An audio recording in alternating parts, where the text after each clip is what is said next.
nauja pradžia.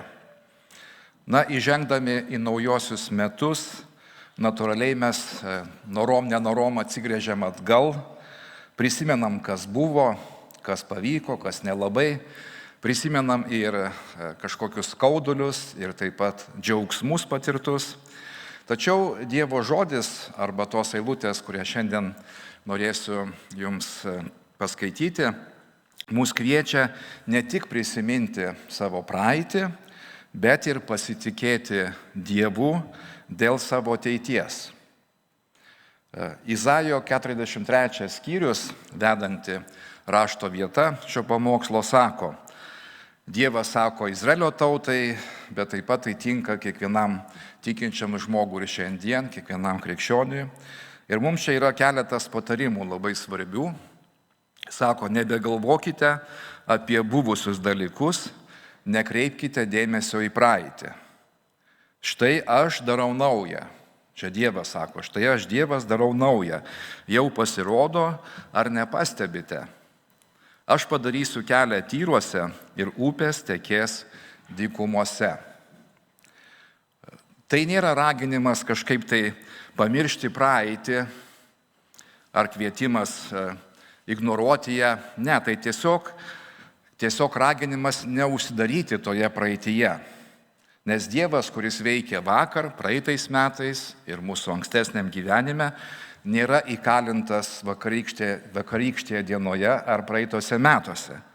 Dievas yra gyvas ir šiandien ir veikia net ir ten, kur kartais galbūt mes nesuprantame ar kartais nematome jo rankos. Čia konkrečiai mūsų rašto vieta kalba apie Dievą, kuris padarys kelią tyruose, dykumoje, ir upės tekės dykumoje. Taigi net ir tuomet, kai mūsų gyvenimas panašus į dykumą, o kartais tai visiems nutinka, tai reiškia nuovargis, taip, toks neiškumas, nematai žmogus kraitė, aplink tik smėlis ir vėjas ir saulė, nuovargis, neviltis galbūt irgi apima, kadangi žmogus per dykumą keliaudamas nežino, kada jinai pasibaigs, atrodo be galo, be krašto, bet net ir ten Dievas, kaip sakant, nutiesia kelią dykumoje ir leidžia tekėti gyvybės upėms.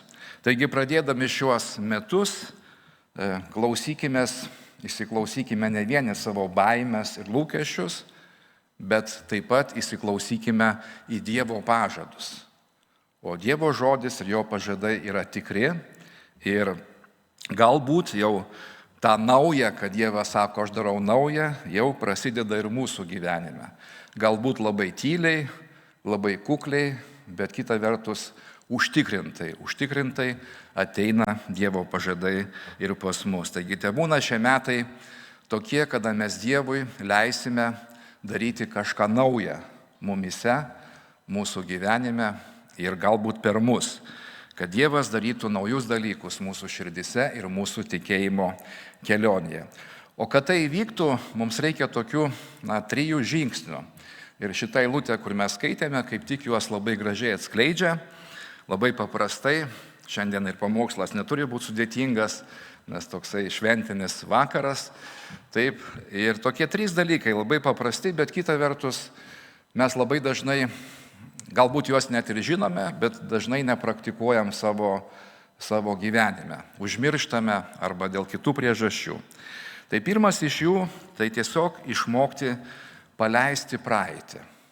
Paleisti praeitį. Sako 18 eilutė, kur skaitėme, nebegalvokite apie buvusius dalykus. Nekreipkite dėmesio į praeitį. Štai aš darau naują, jau pasirodo ar nepastebite, taip, bet sako, negalvokite apie buvusius dalykus, nekreipkite dėmesio į praeitį. Dar iš karto paskaitysiu kitas kelias ištraukas. Pavyzdžiui, 2 laiškas Korintiečiam 5 skyrius mums sako, tikintiesiems, sako, taigi, jei kas yra Kristuje, taip, reiškia yra krikščionis, kuris tiki Kristumi, tas yra naujas kūrinys ir kas sena praėjo, štai visa tapo nauja. Apaštalas Paulius sako panašiai, tik tai kitais žodžiais, sako, broliai, aš nemanau, kad jau būčiau tai pasiekęs, tą subrendimą, tobulumą, kurio jisai siekia. Tik vieną tikrą, pamiršdamas, kas už manęs. Reiškia, pamiršdamas, kas vakar buvo, tą praeitį ir siekdamas to, kas prieš akiją, veržiuosi į tikslą aukštybėse. Siekiu apdovanojimo už Dievo pašaukimą Kristuje Jėzuje. Kitaip tariant, Dievas mus kviečia eiti pirmyn, nesustoti kažkur tai, neįstrigti praeityje, nes taip dažnai atsitinka, kad žmonės mes linkę įstrigti savo praeities kažkur tai labirintuose.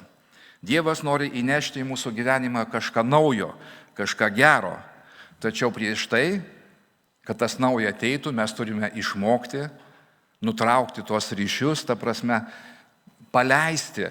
Ne tai, kad pamiršti visiškai, bet tiesiog paleisti tą savo praeitį, kad atlaisvintume vietos naujai pradžiai. Nes Dievas sako, štai aš darau naują, taip, kas buvo anksčiau paleiskite, jau nesusigrąžinsim praeities teisingai, bet aš turiu nuostabią ateitį. Ne vienas iš mūsų negalim pakeisti praeities. Yra dalykų mano gyvenime, kur aš labai norėčiau pakeisti, išplėšti keletą puslapių, taip iš tos praeities knygos, taip jeigu pavadintume taip ją, bet negaliu. Tiesiog kas parašyta, tas parašyta. Kas buvo, tas buvo, kas įvyko, tas įvyko. Gali pasimokyti iš praeities, gali turėti, kaip sakant, tikrai vertingą pamoką, bet negali ištrinti, negali pakeisti, kas buvo vakar ar dar anksčiau. Bet Dievas ir nenori, kad mes pakeistume. Dievas nori, kad mes žvelgtume į priekį.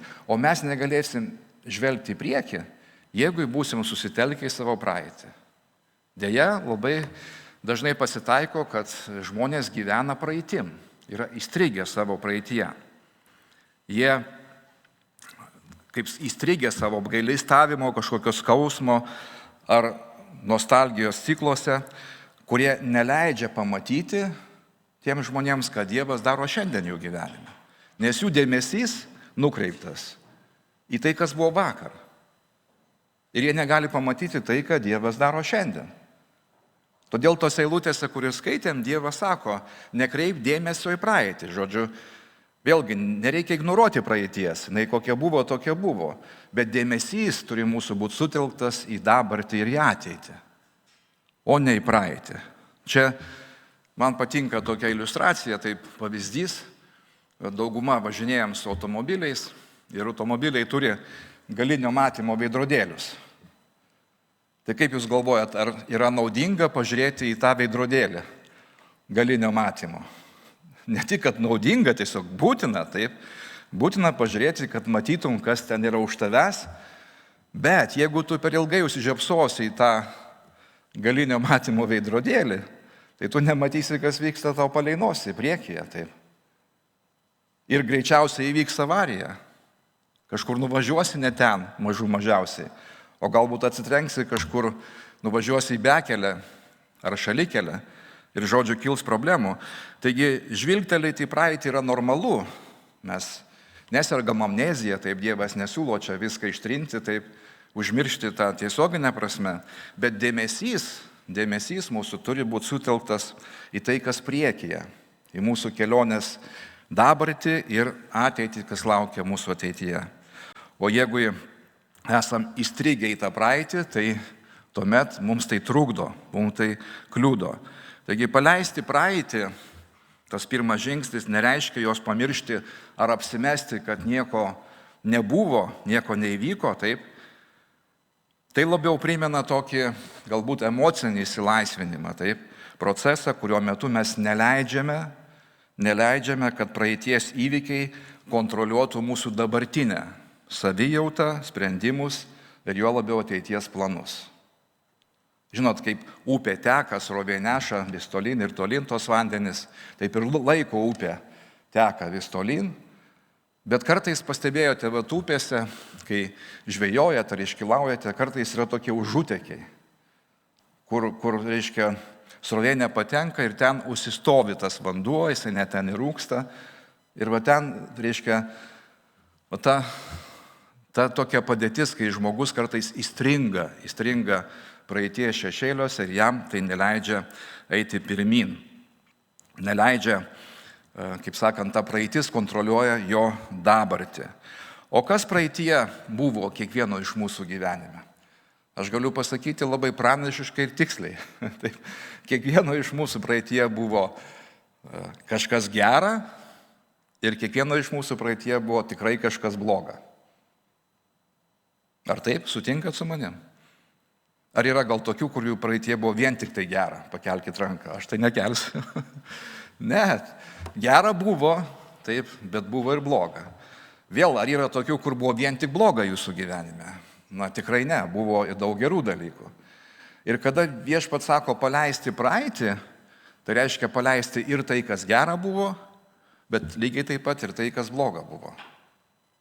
Nes tai, kas gera buvo, tai mūsų pergalės, kažkokie pasiekimai, kartais irgi žmogų įstrigdo toje praeityje. Kaip pavyzdžiui, Izraelio tauta, kuriems ir skirtas šitas žodis, jie praeityje turėjo labai turtingą istoriją, taip, Dievo išrinktoji tauta, Dievas per juos, reiškia, atsiuntė pranašus, per juos davė šventąjį raštą, Senąjį testamentą. Dievas, reiškia, davė suklestėti, ypatingai, reiškia, Dovydo, Saliamono laikais Izraelio kraštui. Prieš tai jie irgi, žodžiu, visur matė Dievo ranką ir veikimą ir paskui jie buvo galingai išvaduoti iš vergovės Egipto. Ir daugybė tokių pergalių atėjo į pažadėtąją žemę, taip, kur Dievas jam palaimino žemę, kuri teka pienu ir medumi. Tai jokių būdų nepasako žanras, tai bet tiesiog derlinga žemė, nes pienas ir medus gaunasi ten, kur derlinga žemė, kur daug žolės, kur daug žalumynų, kaip sakant. Tai jie turėtų kuo pasidžiaugti, taip, ir tai gerai, bet tos praeities pergalės ar pasiekimai neleido jiems įspręsti dabartinio problemų. Tai kas, kad vakar kažką pasiekė, tai kas, kad vakar sėkmingai viskas tau klostėsi, bet jeigu tu šiandien turi sunkumų, tai praeities pergalios to nelabai ką padės. Kas iš tavo tų diplomų surinktų, pakabintų ant sienos, jeigu šiandien turi kažkokių tai problemų gyvenime. Suprantate? Tai todėl palikti ir gerą praeitį, taip, irgi yra svarbu, kad galėtume išspręsti savo dabartinę padėtį, taip, kad leistume Dievui darbuotis dabartiniam mūsų gyvenime ir šiandien taip pat džiaugtis naujomis pergalėmis. Nes Dievas paruošęs daug naujų ir gerų dalykų kiekvienam žmogui ir tikisi, kad mes juos pamatysime ir leisimės, kad Dievas veiktų mumise ir galbūt per mus. Taigi mūsų ateitis nepriklauso nuo to, ką Dievas padarė mūsų praeityje, bet mūsų ateitis priklauso nuo to, ką Dievas padarys mūsų gyvenime šiandien. Todėl ir dėmesys, tas fokusas turi būti sutelktas į Dievą, jo pažadus šiandien. Pasimokom iš klaidų, pasidžiaugiam laimėjimais, irgi pasimokom iš tų pergalių, kurias patyrėm. Ta patirtis naudinga, bet mums reikia gyventi šiandien. Taigi palikime ir gerą praeitį, bet palikime ir blogą praeitį. Neleiskime, kad praeities nesėkmės ir klaidos mus gniuždytų ir neleistų mums šiandien eiti pirmin. Ta pati išrinktoji Izraelio tauta, kiek jinai praeitie padariusi klaidų, ir ne tik klaidų, bet ir nuodėmių, reiškia nusigręžimo tokie tarpsniai nuo Dievo. Pavyzdžiui, Dievas jiems davė pažadėtą žemę. Dievas jos galingą ranką su stebuklais tiesiog išvadavo ir jie aiškiai matė, kad kitaip ir būti negalėjo. Įsivaizduokit, jūros vandenys prasiskyrė, jie pereina su dugnu į pažadėtą žemę, kitą krantą, o paskui po kurio laiko į pažadėtąją žemę. Jie, reiškia, užkariauja tą žemę, kuri nuostabi, derlinga, kaip sakėm, taip. O jie paskui nusigręžia nuo Dievo ir kaip kitos tautos irgi reikalauja savo karalius. Dievas sako, aš jūsų karalius ir valdovas, bet ne, jie nori kito karalius. Toliau Dievas jiems duoda šventyklą. Taip jie pastato didžiulę, reiškia, šventyklą, Saliamono laikais ypatingai, bet jie ima garbinti stabus. Į tą šventyklą pripildo stabais. Dievas jiems davė turtus, jie tikrai buvo, ypatingai Saliamono laikais klestėjo Izraelio tauta, ne tik kaip Saliamonas kaip karalius, bet ir visi Izraelio, kaip sakant, piliečiai, bet jie tos pinigus naudoja visai ne tam, kam reikia. Tai nuvedė jos tolyn nuo Dievo, taip. Galiausiai viešpats jam davė Kristų. Kristus atėjo kaip gelbėtojas ir mesijas iš Izraelio tautos, o Izraelis kaip tauta atmetė jį kaip savo mesiją. Ir nukryžiavo, įsivaizduojat. Tai atrodo, jau šitiem atleidimo nėra jokiais būdais. Bet Dievo meilė ir malonė yra begalinė. Todėl nesvarbu, ką mes būtume padarę praeitie, kokios didelės būtų mūsų klaidos ar nesėkmės ar nuodėmės, tai niekaip negali atimti iš mūsų vilties dėl šiandien ir ateities. Dievas, Izraelis nenusipelno ir ne vienas iš mūsų nenusipelno kažkokių ypatingų malonių iš Dievo, bet tik tai dėka jo malonės ir gerumo ir galestingumo mes turime viltį, nepaisant savo visų klaidų. Tiesiog Dievas nori, kad mes jas pripažintume, paliktume tą praeitį ir visą širdim su atgaila sugrįžtume pas Dievą. Taigi Dievas tau sako, pamiršk savo praeitį, aš tau turiu ir duodu naują galimybę viską pradėti iš naujo. Pripažink, kad gailauk taip ir eik naujų kelių su Dievu. Taigi pirmas dalykas, mums reikia paleisti praeitį, tiek gerą, tiek blogą, neįstrigti joje, negyventi praeitimi, bet paleisti ją, prisiminti, padaryti kažkokias išvadas, galbūt pamokas, viskas tai gerai, tačiau paleisti. Keletą galbūt minčių, labai trumpai, tiesiog dabar klausotės jūs ir galbūt galvojate, aš taip galvoju irgi besiruošdama šiam pamokslui, galvoju, o kaip dabar žinoti, ar aš paleidau tą praeitį ar ne, ar čia pavyko man, ar aš vis galbūt įstrigęs kažkur toje praeityje. Aišku, save įsivertinti yra gal ne vienas požymis, bet, tarkim, kaip pavyzdys, pavyzdžiui, prieš, 5 metus jūs pradėjote verslą, kuris jums nepasisekė, praradot savo galbūt investicijas, ten santaupas, arba galbūt netekote darbo, kurį anksčiau turėjote, viskas gerai sekėsi. Ir jūs vis dar verčia ta praeitis abejoti dėl šiandien. Taip, jūs vis dar bijote šiandien prisimti atsakomybę, galvojate, kad šiandien jums irgi nepasiseks. Ir jūs trypčiojate vietoje, taip jūs save griaužiate dėl to kvailo sprendimo, dėl tos nesėkmės ir stovite vietoje. Tai gali būti požymis, kad jūs nepaleidote. O jeigu žmogus paleidžia, taip, praeitį, šitas klaidas, nesėkmės, tai jūs tiesiog tą įvykį vertinate kaip naudingą pamoką, tačiau sakote, taip, tai buvo nesėkmė, bet dabar aš turiu daugiau patirties, esu šiek tiek išmintingesnis ir šiandien elgsiuosi kitaip ir einu pirmyn. Arba galbūt žmogus jūsų gyvenime yra, ar tai giminaitis, kartais tėvai net būna ir vaikų santykiuose, gal draugas kažkoks, tai ir pažįstamas, kuris jūs stipriai įskaudino, patyrėte galbūt neteisybę šio pusės. Ir tos žaizdos yra. Ir jūs vis pamatę tą žmogų, dar jaučiate pyktį. Negalite su juo laisvai bendrauti. Kitaip tariant, tai nuodija jūsų dabartinę gyvenimą. Pagalvokime, ar yra tokių žmonių, kuriuos mes sutikę, iškart patiriam didesnį širdies pulsą, kažkas čia smaugia gerklėje. Tai tie požymiai, kurie rodo, kad mes, nepalikom tos praeities. Kad mums nepavyko. O jeigu pavyko palikti, tada mes suprantam, kad tie žmonės yra viso labo tik tai riboti žmonės, klystantis. Mes klystam, visi klysta.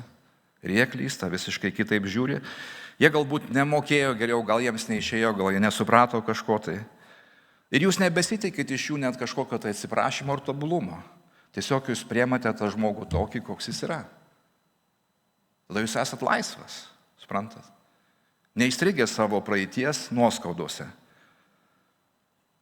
Taigi, požymiai, ar paleidau ar ne, tai tas toks neutralumas, galėtume pasakyti, kai prisiminus kažkokį įvykį ar žmogų, nebekyla tokia stipri kažkokia neigiama reakcija. Taip, ar pyktis, ar kartėlis, ar dar kažkas. Kitas požymis - dėmesio centras, į ką mes susitelkę. Kaip sako Dievas, nebegalvokite apie praeitį, taip, nekreipkite dėmesio į praeitį. Taigi, pagaukime save, apie ką mes mąstome daugiau. Ar apie tai, ką veikiame ir darome šiandien, ar apie tai, kas vyko vakar. Žmogus, kuris įstrigęs praeitie, jis galvoja, kad ten buvo taip, ar tai labai gerai kažkas buvo, jisai sutinkėsi, kalba apie tą praeitį. Ir arba atvirkščiai kažkas blogai, jis vis graužiasi, vis gailisi. Suprantate? Atsakomybė. Jeigu esame iš tikrųjų paleidę praeitį, nustojam kaltinti kitus žmonės, nustojam kaltinti aplinkybės taip, dėl savo dabartinės nelaimės.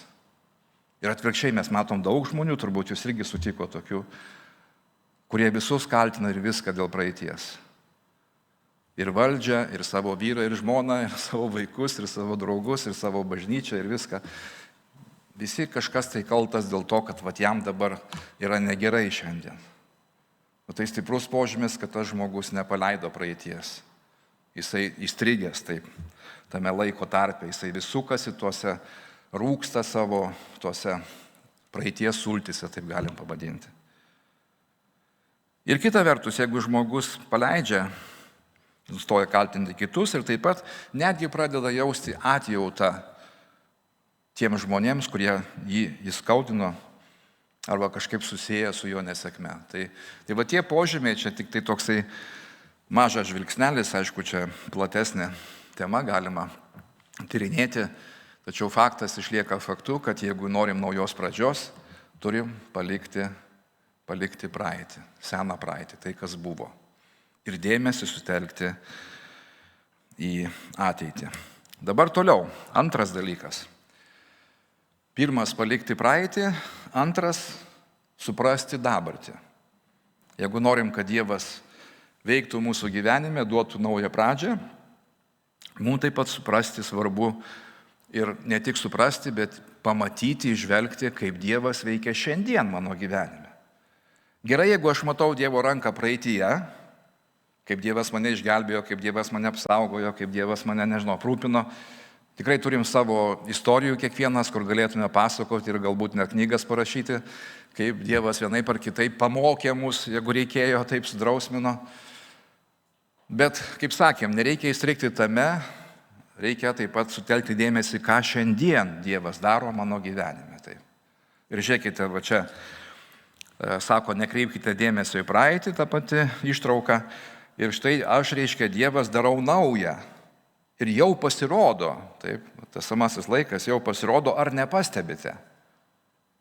O kitaip tariant, matote, kas pasakyta, kad Dievas liepia tau pažvelgti į savo dabartinį gyvenimą, kas vyksta šiandien. Tavyje, aplink tave, taip.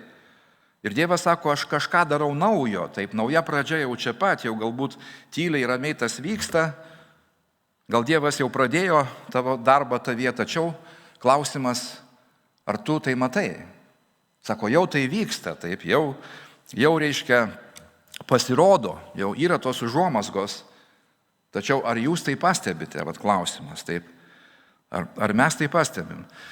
Taigi vėl, kai pažvelgiam į savo gyvenimą šiandien, kaip dabar, matome, kaip sakom, jeigu važiuoju automobiliu, taip, pravartu pasižvalgyti tą galinio matymo veidrodėlį, bet ne per ilgai ten nusižiopsoti, todėl, kad nematysim, kas vyksta dabar aplinkui mus. Ir važiuosim į stulpą, ne kažkokią. Tai va čia dabar paliekam tą praeitį, nežiūrim į veidrodėlį, bet žiūrim kur? Žiūrim į priekį, kas prieš akiją mūsų. Žiūrim, kur mes esame. Ir kai žmogus vairuoja automobilį, jisai stengiasi orientuoti, ar GPS pagalba, arba savo GPS pagalba, ne? Kur aš čia esu. Čia mega privažiuoju, čia greitai reikės sukti ant viaduko, kad pasiekčiau Kristaus misijos bažnyčią, bet orientuotis, kur tu esi, ne? Tai aišku, geografiškai daugmaž mes visi orientuojamės, tai pakankamai sveiki žmonės, tai bent naujoje vietovėje kažkur atsiduri ir panašiai, tada sunkiau žymiai orientuotis naujoje mieste, ar ypač naujoje šalyje, taip. Ir kita vertus kartais mums gali kažkas tai trukdyti gal šalia sėdintis keleivis, taip, gal telefone žinutę skaitom ir tada mes, aišku, nebematom, kas vyksta aplinkui mus. Ir tai irgi pavojinga būsena, kadangi galime važiuoti ne ten, kur norėjom ar tikėjomės. Taip. Tai čia toks kaip pavyzdys. Bet galbūt šiandien žvelgiam į gyvenimą ir kartais žmogus galvoja, kaip ir nieko ypatingo tarsi nevyksta šiandien mano gyvenime. Taip, atrodo viskas kaip ir po senoviai. Ir jeigu šiandien paklausčiau, kaip jūs apibūdintum savo gyvenimą šiandien. Taip. Ar tai ta dykuma, kurioje 40 metų klaidžia ir tas pats Izraelis minimas, po dykumas, kur suko tos ratus, taip, kur ten nėra tinkamos ir gyvenimo sąlygos, ir vargas, ir tokia nežinomybė. Ar galbūt pažadėto žemėje, reiškia gyvenimas vaisingas. Yra kupina gerų vaisių gyvenime ten. Ir šeimoje gali pasidžiaugti, ir darbo vaisiais, ir bažnyčioje, karjeroje kažką tai pasiekęs žmogus esi. Taip. Tai nesvarbu, kokia bebūtų padėtis, net jeigu būtų ta dykuma, tas blogiausias variantas, žiūrėkite, Dievas sako, jau pasirodo, argi nepastebit, reiškia, jau ir toj dykumoje kažkas keičiasi. Reiškia, nesvarbu, kokiam žmogaus būtų padėtis, net jeigu tas vargas, tas netikrumo jausmas, taip ta dykuma, kaip įsivaizduokime save dykumoje, ne? Žmogus ištroškęs, nevalgęs, nėra ten nei ką pavalgyti, nei ką atsigerti normaliai. Taip net ir tokiu atveju, sako Dievas, aš jau pasirodo ir aš jau tiesiu kelią, reiškia dykumoje kelią, rodo kryptį ir taip pat, ir jau tai galima apčiuopti. Ir todėl sunku bus pasiekti norimą ateitį, jeigu mes neišmoksime tinkamai orientuotis dabartyje.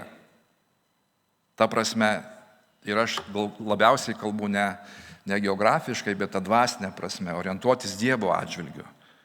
Kur aš esu Dievo atžvilgiu šiandien? Ar aš atitolęs nuo Dievo, ar aš arti Dievo, taip? Kaip Dievas veikia mano gyvenime? Ir pirmiausiai, kad pastebėtumėt ir jūs, pirmiausiai turim atkreipti dėmesį į tai, kas vyksta mumise. Todėl, kad Dievas pirmiausiai darbą atlieka mumise, mūsų viduje. Mes labai dažnai suinteresuoti geromis aplinkybėmis, kad viskas būtų patogu, kad būtų sotus gyvenimas, kad būtų patogus, kad būtų laimingas, bet Dievas labiau suinteresuotas mūsų vidiniu žmogumi. O štai tik viena iš Biblijos eilučių, žiūrėkite, apaštalas Paulius tai puikiai suvokia. Sako, todėl mes nepailstame, nors mūsų išorinis žmogus ir nyksta, vidinis diena iš dienos ką daro? Atsinaujina.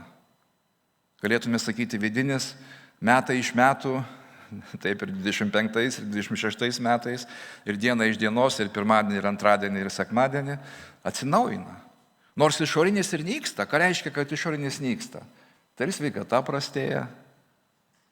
Ir ne viskas galbūt labai lengvai klostosi tavo kasdienybėje. Dar toliau jis rašo, sako, mūsų trumpalaikis lengvas sielvartas ruošia mums visą pranokstančią amžiną šlovę. Jis kalba apie sielvartą, apie kažkokius širdgėlas išgyvenimus, skausmus, ne? Apaštalo Pauliaus gyvenime tai buvo nemažai tokių sunkių dalykų ir išbandymų. Bet jisai sako, aš suprantu, kad visa tai pasitarnauja mūsų vidiniams pokyčiams. Kaip mes jau skaitėm šiandien vieną Biblijos eilutę, ne, kad kas yra Kristuje, tas yra naujas kūrinys. Kas sena praėjo, štai visa tapo nauja. Pirmiausiai žmogus, kada pažino Kristų, pažino Dievą, pirmiausiai įvyko nuostabiausias dalykas, didžiausias stebuklas. Pirmiausiai žmogus gimė iš naujo. Gimė iš dvasios. Fiziškai mes esam gimę vieną kartą, turim savo tėvus, ar turėjom taip. Bet kai žmogus įtiki Kristumi, įvyksta dvasinis gimimas, kuris nepraeina be pėdsakų. Bet štai praeitą sekmadienį girdėjom žmonių liudijimus, kurie pasikrikštijo, taip, praeitą sekmadienį mūsų bažnyčioje, apie pokyčius, taip. Taigi aš pastebiu pokyčius savo gyvenime. Ar buvo ta akimirka, kai Dievas pakeitė mano vidų, kai aš tapau to naujo kūrinio? Jeigu esu gimęs iš dvasios, tai tikrai tai turėjo pasimatyti mano gyvenime. Pasikeičia mano požiūris, pasikeičia mano vertybės. Aišku, vėliau keičiasi ir gyvenimo būdas. Ir aišku, išgelbėjimo diena arba atsivertimas yra tik tai startas. Toliau Dievas vėl keičia, kokius pokyčius toliau matau savo gyvenime. Dabar, šiandien. Nebūtinai aplinkybės geros, nebūtinai mūsų išorinis žmogus ten sveikas ir turtingas ir visko aprūpintas, bet Dievas pirmiausia atlieka darbą mūsų širdyje. Taip. Todėl, kad vidinis žmogus gyvens visą amžinybę. O išorinis žmogus eina taip, kaip parašyta. Reiškia, visi senstame, sergame ir galiausiai mirštame. Svarbiausiai, kur keliaus žmogaus siela. Bet jeigu jau esame išgelbėti, jau tas pokytis įvyko, toliau Dievas irgi keičia mus, taip keičia. Vėl kokius tos pokyčius matom mumise, taip. Kokie troškimai užgimsta mūsų viduje, nes Dievas sako, duoda mums per šventąją dvasią naujus troškimus, taip. Koks supratimas dėl ateities vizijas tam tikras, dėl savo darbo, dėl savo šeimos, dėl tarnystės. Dievas veikia per mūsų širdį. Labai dažnai aplanko tokios mintis arba noras. Aš nesakau, kad kiekvienas noras yra iš Dievo, taip, čia reikia ištirti. Bet kita vertus, raštas labai aiškiai sako, tai Dievas veikiantis jumise duoda ir troškimą, ir darbą iš savo palankumo, Filipiečiams 2:13. Dievas veikiantis jumise duoda ką? Troškimą, norą kažką daryti. Galbūt Dievas atveda kažkokius žmonės į mūsų gyvenimą, taip. Kurie arba mums jie padės, arba galbūt Dievas tikisi, kad mes jiem padėsim, taip. Bet tai tos užuomazgos mes va šitame etape dabar ieškom taip dabartyje, kaip Dievas veikia tiek pirmiausiai mūsų viduje, bet taip pat ir mūsų aplinkoje, taip. Dar viena Biblijos eilutė sako, Kronikų knyga, kad Izraelyje buvo vyrai iš Isacharo giminės, kurie suprato laikus ir žinojo, ką Izraelis turi daryti. Reiškia, kurie suprato, kokiam laikmetį yra, kaip dabar Dievas veikia Izraelio tautoje arba jų asmeniniam gyvenime. Ir jie žinojo, kokių veiksmų imtis. Taip, tai ne vis laik lengva užduotis, bet jeigu norim naujos pradžios, turim su pakeltomis antenomis, kaip aš sakau, ieškoti Dievo taip savo gyvenime, kad pamatytume, kokius jisai mums mintis siunčia, troškimai kokie kyla, kaip aplinkybės dėliojasi mūsų gyvenime, kokie pasiūlymai atsiranda, pokyčiai, ne?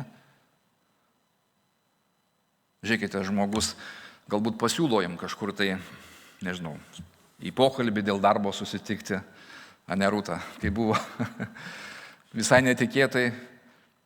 Ir tai galbūt yra ta užuomazga, kur dar nežinai, kaip viskas susiklostys, bet tu pastebi tas mažas detalės, kreipi dėmesio į tai, ieškai Dievo, prašai jo vadovavimo ir paskui matai, kaip atsiveria nuostabios galimybės. Tai.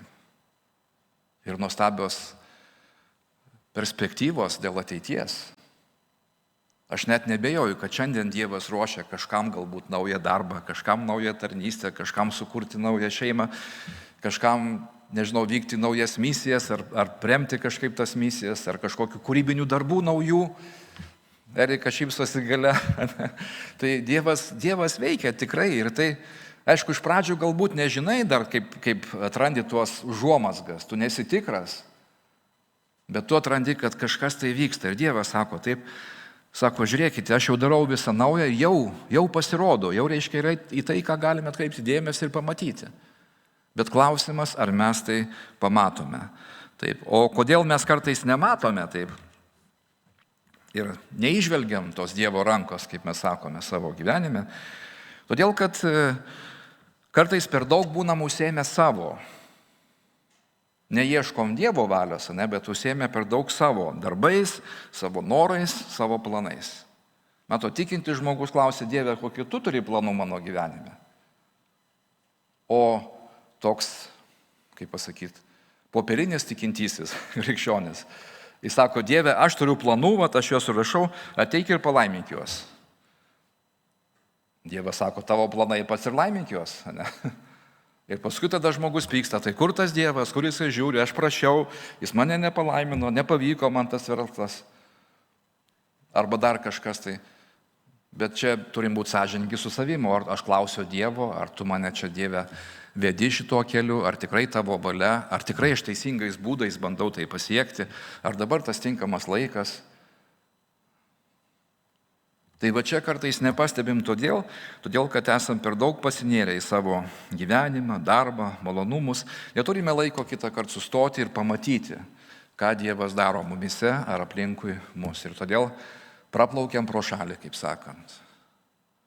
Pražiopsom tą keliuką, kuris veda į tą laimingą rytojų. Taip, važiuojam kažkur tai savo keliais. Taigi todėl žodis pastebėti, sako, ar nepastebit, tai ne tik tai, kad akies krašteliu žvilgtelti, bet giliai, įdėmiai įsižiūrėti, taip, kas vyksta mano širdyje, mano gyvenime, mano aplinkinių artimų žmonių gyvenime, pasikalbėti su jais, nes Dievas dažnai veikia ne tik per mūsų širdį, bet ir aplinkinius žmonės, per kitus žmonės, per jų širdis, kaip sakant. Tokie atviri pokalbiai, kad suprastum, taip. Tai visą tai žmogus, išmintingas žmogus klausosi, renka tą informaciją, grūdą pro grūdo ir tokiu būdu bando suprasti ir sudėlioti tą visą dėlionę, kaip Dievas veikia šiandien jo gyvenime. Nes jeigu mes nepamatysim, kur Dievas šiandien mus nukreipia, kur tą per dykumą kelią rodo, ne? Nes dykumoje šiaip tai ten jokių kelių nežvelgsi, tik smėlis užpusto, jeigu audra pakyla. Bet Dievas mums parodo tą kelią, kurią kryptimą eiti. Jis nutiesia tą kelią, taip. Tai mes galim tada kažkur pasiklysti, o dykumoje pasiklysti irgi, man neteko, man miške teko pasiklysti, taip. Buvau pasiklydęs ir miške, ir gyvenime buvau pasiklydęs, tai tikrai nekoks jausmas žmogus, tu tiesiog nesirintuoji, kas atsitiko, kur tu esi, kurią pusę eiti. Paskui bandai ieškoti kažkokio takelio į teisingą kelią. Ir kartais netaip lengvai įsikapsyti pavyksta. Taigi, pirmas, palikti savo praeitį, negyventi ten įstrigus. Antras, suprasti dabartį, kas vyksta šiandien. Taip. Ir trečia, pasitikti, štai pavadinau pasitikti ateitį. Nes Dievas sako to ištrauko, štai aš darau naują, jau pasirodo ar nepastebi, taip, kas šiandien vyksta, jau tai, kas šiandien užuomazgas matom, jau tai veda mus į tą naują palaimintą rytojų, tai pavadinkim. Ir toliau jis sako, aš padarysiu, taip ateities veiksmas, aš padarysiu kelią tyruose ir upės tekės dykumose. Taigi, jei trokštame naujos pradžios, turim pakelti akis ir širdį į Dievą, ir žvelgti į tą ateitį, kurią jisai mums suplanavęs ir paruošęs. Kitaip tariant, atrasti, kad Dievas numatęs mano gyvenime tiek čia žemėje, kol esu šitoj kelionėje, bet žvelgti ir kur kas toliau. Dievas taip pat savo žodį atskleidęs mums savo pažadus dėl ateities amžinybėje, ne tik čia žemėje. Taip. Ir nepaisant to, net jeigu šiandien ir ta išdžiūvusi dykumo žemė, štai Dievo pažadas, kad jisai gali viską pakeisti. Kad jis gali nutiesti kelią per dykumą, ten, kur šiaip kelių pas nelabai rasi, ir jis gali dykumą paversti žydinčių sodų, kad upės jums tekėti. Gyvo vandens upės jums tekėti. Tai kelias dykumoje, taip jeigu metaforiškai pažvelgtume šitą pasakymą, tai Dievas parodo kryptį, tą kelią dykumoje, kad nepasiklystume, kad eitume ten, kur Dievas veda, ne ten, kur patys kažkur tai klaidžiojam. Aš kai žvelgiu savo gyvenimą atgal, tai apie 10 metų man buvo klaidžiojimo kelias po dykumą, ar ten miške pasiklydus, ar ten jūroje pasiklydus, galvokit kaip norit, kaip sakant, iliustruokit, bet buvo tas, švaistytas laikas, tiesiog gaila to laiko, kur buvo klaidžiamas po tos nevaisingus laukus. Taip. Bet Dievas parodo kryptį. Taip. Ir dabar aš jau daug metų, aišku, ne visuomet pavyksta, bet žmogus tengiasi, vis laik ieškai Dieve, ne ką aš noriu, ne ką aš esu galvoju, bet Dieve parodyk man, koks yra tavo planas, kokia tavo valia.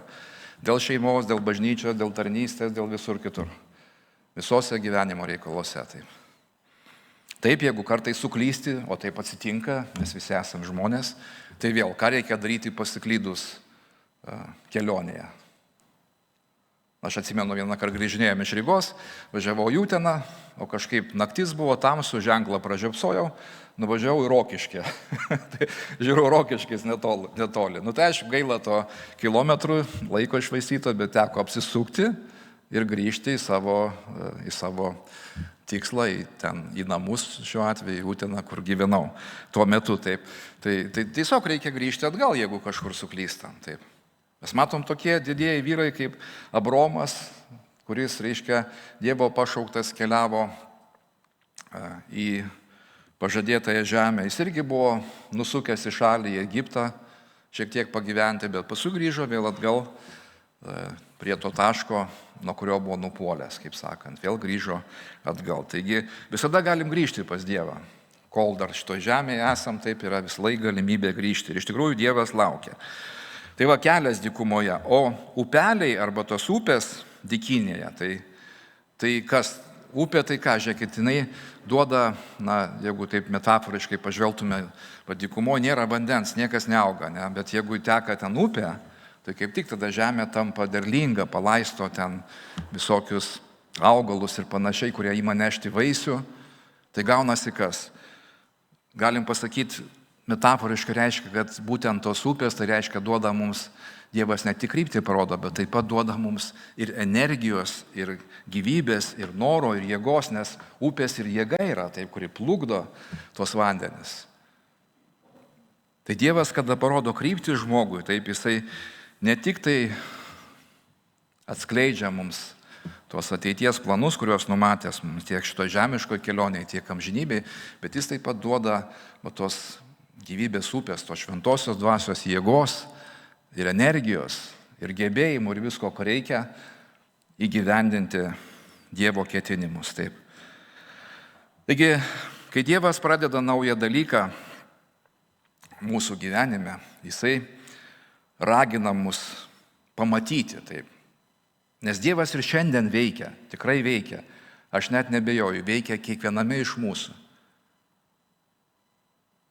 Kiekviename iš mūsų Dievas veikia. Aš buvau, kai dar prieš savo įtikėjimą ir paskui, kaip jau atsigręžiau 26 metais į Kristų, aš prisiminiau tos atvejus, kai mane žmonės, ne vienas žmogus buvo sustabdęs gatvėje. Taip, aš, aišku, iš mandagumo klausiausi, bet iš tikrųjų tai per vieną ausį ėjo, per kitą išėjo, būdavo duoda man lankstinukų įvairių, bet visi tie žmonės bandė kažkaip tai, tarsi Dievas per juos beldėsi į mano širdį.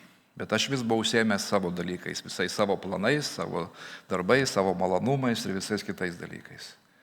Paskui, kai tikėjau, radau savo stalčių, man būdavo sąžinė neleidžia išmesti tų visų lankstinukų apie Dievą. Tai aš atdariau savo stalčių, ten, kur gyvenau pas tėtį tada namuose, ir radau tos lankstinukus. Tai ten ir baptistų bažnyčia nekartą lankstinukus davė, ir kitos evangelinės bendruomenės. Taip. Tai Dievas veikia, kaip sakant. Taip. Tai nori, kad mes pamatytume tą jo veikimą. Kristus sako, aš stoviu prie durų ir beldžiu, taip, kas jie išgirs mano balsą ir atvers duris, aš užeisiu pas jį, ne?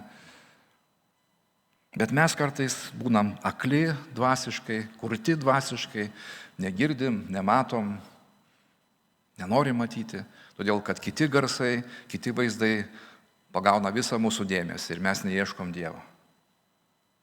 Aš čia prisiminiau, į Uteną dažnai važiuodavau, kai misionierius buvau, ten tokia netrumpa kelionė iš Kauno į Uteną ir atgal, 2 valandos kelio. Dažnai amerikiečiai su mumis važiuodavo. Ir kaip amerikiečius važiuojam, jie visi, stirna bėga per lauką, kitoj pusėje stirna bėga. O aš ne vienos tos stirnos nematau, taip galvoju. Toksai paskui kilo net juokingas klausimas, galvoju, kaip čia tik tai amerikiečiai stirnas mato, lietuviai nepastebim. Iš tikrųjų, kodėl jie mato? Nes jų medžiotojų akis, jie medžiotojai, jie įgūdė, jie eina į medžioklę, jie žino, kur tas stirnos maždaug ganosi, kaip jos atrodo. Jie žiūri tas vietas, jie važiuoja pro langus ir žiūri ten, kur galėtų būti stirnos. Taip. Jau, kaip sakant, savo antenas pakėlė. ir pamato, o stirna ten. O aš net nežiūriu po tos laukus, man neįdomu ta stirna. Taip. Tai aišku, kaip aš ją pastebėsiu. Na žinot, vieną kartą pastebėjau, kai tiesiogiai po ratais šoko. Tai o tada pastebėjau, kai tiesiogiai kelyje atsidūrė ant kelio stirna, vos jos nenumušiau. Taip. Tai va taip ir čia pavyzdys apie stirnas, bet mintis tai apie Dievą, kad kodėl kartais kitas žmogus galvoja, kodėl va kitas krikščionis, tai jisai visur mato Dievą, kiekviename žingsnėje. Galvoja, aš tai nematau, man tai Dievas kažkaip neapsireiškia, man tai Dievas kažkaip. Bet čia svarbiausias klausimas, ar aš ieškau Dievo? Ar aš bandau pastebėti jo ranką ir veikimą? Nes aišku, jeigu aš Dievo neieškau, jeigu aš žiūrau kažkur visai kitur, tai taip aš greičiausiai nepamatysiu ir neišgirsiu. Nes Dievas nesiveržia jėga į mūsų gyvenimą, jisai kantriai, gailestingai kviečia, beldžiasi, nerėkauja, negrasina, prievartos mums netaiko kažkokios taip.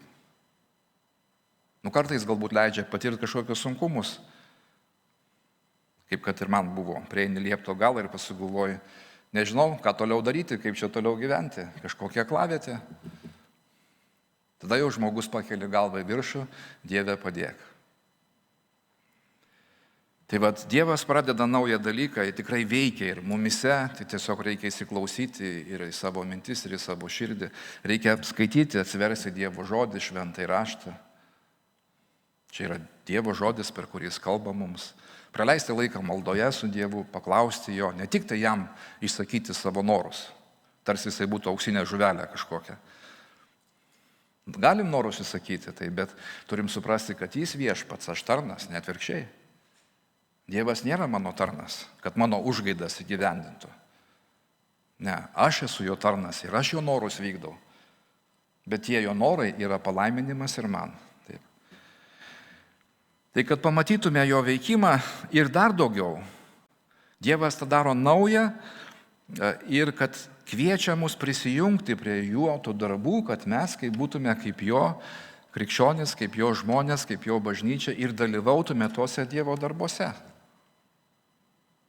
Ne tik pamatytume, ką jis daro mūsų gyvenime, bet taip pat, kad jis mus panaudotų, kad mes galėtume, ir būti naudingi ir kitiems. Tai, kad pasitiktume ateitį, kaip tai praktiškai įvyksta, matot, to mes niekaip nepastebėsim, jeigu nebūsim, nukreipę savo širdies, savo žvilgsnio į Dievą, savo tikėjimo žvilgsnio. Kitaip tariant, labai trumpai pasakysiu, reikia tikėjimo žvilgsnio ir tikėjimo žingsnio. Taip, Dievas mums rodo kryptį, jis mus kviečia, bet tada reikia mums ką? Tikėjimu. Mes fiziškai nematom Dievo. Ateis diena, kai pamatysim, bet šiandien nematom. Netikėjimas parodo tai, ko vilėmės ir užtikrina tai, ko vilėmės ir parodo tai, ko nematome. Hebrajams 11:1. Bet ne tik parodo taip tą ateities viziją, supratimą, bet taip pat ir kviečia mus žengti tą tikėjimo žingsnį, pasitikėti Dievu ir eiti tą naują kryptimą, kurią Dievas parodė. Tai nežinau, pradėti naują tarnystę, sukurti šeimą, čia kiekvienam labai asmeniška, bet žengti tikėjimo žingsnį. Vėl, kad jeigu stovėsim vietoje, tai niekad nepasieksim tos norimos ateities. Teisingai. Žiūrėkit, Abraomas. Tikėjimo Abraomas pakluso, kai buvo pašauktas keliauti į šalį, kurią turėjo paveldėti. Ir išvyko, net nežinodamas, kur einas. Ta prasme, iki galo jisai smulkių detalių nežinojo, kaip ten viskas jo gyvenime susiklostys. Bet tėvas jam sakė, palik savo šalį, giminės, tėvų namus ir eik į kraštą, kurį parodysiu. Jis turėjo palikti praeitį ir turėjo eiti į naują ateitį. Tikėjimu ir pati Sara, nevaisinga ir nebe to amžiaus, gavo galios pastoti ir pagimdė vaiką, nes įlaikė ištikimų tą, kuris pažadėjo. Tikėjimu gavo galios pastoti. Tokia, jeigu santrauką suvesčiau, tai tikėti praktiškai reiškia matyti tai, kas nematoma, eiti ten, kur nebuvai, ir daryti tai, kas neįmanoma. Iš tų eilučių labai aiškiai tai suplaukia. Ir tada Dievas mus atves į nuostabius, palaimintus kraštus, tą pažadėtąją žemę, taip, dvasiškai, ir panaudos taip pat savo garbiai. Na ir paskutinė skaidrė, reiktų labai aiškiai pasakyti kiekvienam žmogui, kuris šiandien girdi mus tiek čia gyvai salėje, tiek nuotoliniu būdu, transliuojant pamaldas, pamokslą, taip. Mes jau šiandien skaitėm tą eilutę. Jei kas yra Kristuje, tas yra naujas kūrinys. Kas sena praėjo, štai visa tapo nauja. Pats pirmas Dievo prisilietimas, kurį kiekvienas žmogus gali patirti labai asmeniškai, tai yra būtent tapti naujų kūrinių. Gimti iš Dievo dvasios, gimti iš naujo. Aš šiek tiek anksčiau jau kalbėjau apie tai. Bet sako, jei kas yra Kristuje, taip, ne kiekvienas žmogus, bet jei kas yra Kristuje. Kitaip tariant, jei žmogus priėmė tikėjimu į savo širdį ir gyvenimą Kristų kaip savo gelbėtoją, kaip savo Dievą, kūrėją, atpirkėją. Dievas mato žmogaus širdį, jis yra visur, ar mes bažnyčioje, ar mes namuose, ar mes kažkur keliaujam, ar vaikštom po mišką, ar po tą pačią dykumą kažkur tai. Dievas yra visur. Bet kada žmogus šaukėsi Dievo ir kada žmogus tiki Kristaus asmeniu, jo atpirkimu, jo mirtimi, jo laidotuvimu, jo prisikėlimu. Ir kada žmogus savo širdies gelmių asmeniškai pats, ne jo tėvai už jį, ne jo pastorius už jį, bet asmeniškai pats šaukėsi Kristaus, įvyksta stebuklas. Dievas mato to žmogaus širdį ir Dievas tokį žmogų atgimdo iš šventosios dvasios iš naujo. Naujas dalykas įvyksta. Kas sena praėjo, visa tapo nauja. Taip žmogus išoriškai liko tas pats ir su metais jis dar vis sensta, prastėja, bet jo vidus yra naujas kūrinys. Dievas duoda naują širdį, kaip Biblijoje parašyta. Ne tą fizinę širdį, bet naują vidinį žmogų, kuris ima vis labiau reikštis paskui ir gyvenime. Štai kodėl paskui matosi tie pokyčiai. Taigi klausimas, ar žmogus patyrė, ar aš patyriau tą Dievo prisilietimą. O Dievas atviras visiems, sako, visiems, kurie jį priėmė Kristų, jis davė galią tapti Dievo vaikais. Tiems, kurie tiki jo vardą, kurie ne iš kraujo, ne iš kūno norų, taip reiškia, ne fiziškai kažkaip gimė, ne per tėvus, krikščionybė nepaveldima per priklausimą kažkokiai krikščioniškai šeimai ar krikščioniškai šaliai, bet kurie iš Dievo gimė. Ir tada įvyksta nuostabus dalykas. Dievas pakeičia žmogaus širdį, vyksta tas naujas atgimimas, gimimas. Paskui Dievas taip paduoda naują šeimą, nes tas žmogus tampa Dievo vaiku. Duoda, kaip sako, naują aplinką, naujus žmonės. Taip žiūrėkite, krikščionys, mes čia esam pažįstami su kai kuriais, gal buvom pažįstami iki tikėjimo, bet su visais kitais tai susipažinom, kas mūsų vedė. Būtent tikėjimas Kristumi. Mes buvom priimti į Dievo šeimą, esam už tai broliai seserys Kristuje. Taip. Ir Dievas toliau vis atnaujina mus, kaip šiandien kalbėjome, ne? Bet kas nuostabiausia, Dievas pradėjo savo darbą ir jisai pabaigs jį iki tam skirtos dienos. Reiškia, dabar Dievas duoda naują širdį, ateis laikas, pagal Dievo pažadą, Dievas duos ir naują kūną krikščionį. Krikščionis lygiai taip pat serga ir miršta, ir kartais guli ligos patale ilgai, ir kažkokias negalias turi. Taip kartais įvyksta stebuklai, Dievas išlaisvina iš tų negalių, bet čia ne masiškai vyksta tokie reiškiniai. Bet ateis laikas, kodėl Dievas paruošęs daug geriau. Dabar Dievas duoda naują širdį, bet tos užuomazgos jau matome taip tos pokyčius savyje. Ir ateis diena, kai Kristus sugrįž, Biblija labai aiškiai, Kristaus sugrįžimo metu Dievas duos žmogui naują kūną. tobulą, kuris nesirgs ir niekada nemirs. Ir ateis diena, kada Kristus sugrįš, Dievas mums duos naują aplinką. Nebebūsim šitam pasauliu kupinam nuodėmės ir blogio, bet būsim jo karalystėje, bus naujas dangus ir nauja žemė. Bet viskas savo metu. Dabar jau matom tas užuomazgas, sako, ar matote, ar pastebit jau taip, jau pasirodo, dabar tie pokyčiai mumise, bet vėliau pasikeis ir mūsų kūnas, ir mūsų aplinka. Dievas sako, štai aš visą darau naują. Taip.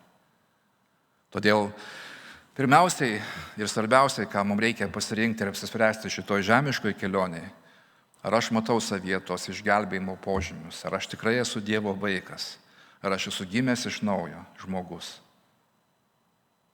Jeigu taip, labai šaunu tas žingsnis pirmas žengtas, toliau Dievas nori mūsų auginti ir ruošti amžinybėje. Taip, visa, kas vyksta mūsų gyvenime, ir sunkumai, ir džiaugsmai, ir vargai, viskas yra pasiruošimas amžinybėje. Dievas keičia mūsų vidinį žmogų. Ir laukiam dienos, kada Kristus sugrįž, pakeis mūsų kūną. Ir kada Jisai paims mūsų šito nuodėmingo pasaulio ir būsim naujam dangui, naujo žemėje, kur daugiau nuodėmės nei per lašą nebebus. Pats Dievas valdys ir Dievo žmonės gyvens amžinoj taikoj ir palaima. Štai ką Dievas paruošęs įmylintiems. Skamba beprotiškai ir fantastiškai, sąžiningai pasakysiu, nes žmogui tai neįmanoma pasiekti. Bet Dievas yra visagalis. Dievui nėra negalimų dalykų. Jeigu mes tikim Dievu, kuris preikštas Biblijoje, tuomet viskas tikrai išsipildys. Aš tuo net neabejoju.